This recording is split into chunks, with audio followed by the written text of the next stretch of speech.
রাগিনী একটা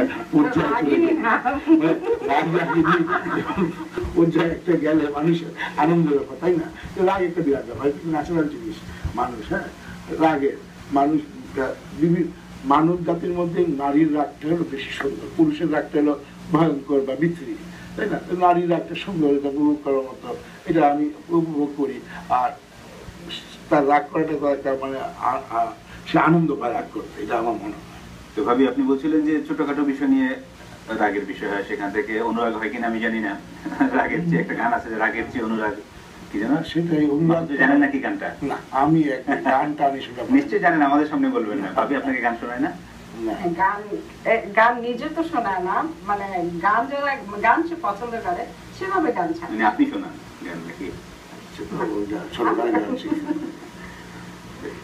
ওই রাগের কথা যেটা হচ্ছিল যে রাগ ছোটখাটো বিষয় নিয়ে, মাহফুজ ভাই বলছিলেন যে রাগিনী তো জীবনের অনুষঙ্গ। আসলে রাগিনী তো হচ্ছে একটা মানে সুরের বিষয়। তো সেই রাগিনী নিয়ে আসলে আপনাদের মধ্যে কার কি রাগিনী পছন্দ, কার কি গান পছন্দ, কার কি সুর পছন্দ? আমার তো রবীন্দ্রসঙ্গীত। সেম, আমিও রবীন্দ্রসঙ্গীত, আমার অসম্ভব রবীন্দ্রসঙ্গীত ভালো লাগে। আমি সব গানই মোটামুটি শুনি, তো আমার সবচেয়ে বেশি রবীন্দ্রসঙ্গীত। কিন্তু আমার প্রিয়, এটা আমার সত্যি কথা, এটা আমার এটা মানে এই গানটাই আমাদের মধ্যে সম্পর্কে একটা বিরাট জায়গা জুড়ে আছে।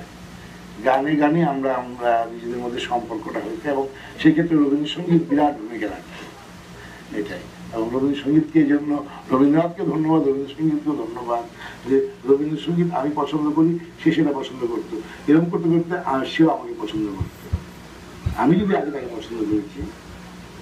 তাহলে মানে রবীন্দ্রসঙ্গীত আপনাদের পছন্দের একটা সেতু বন্ধন তৈরি করেছে রবীন্দ্রসঙ্গীত, এটা একটা বিষয়। আরো কি কি আছে আমরা জানবো পরে, আরো কি কি পছন্দের বিষয় ছিল।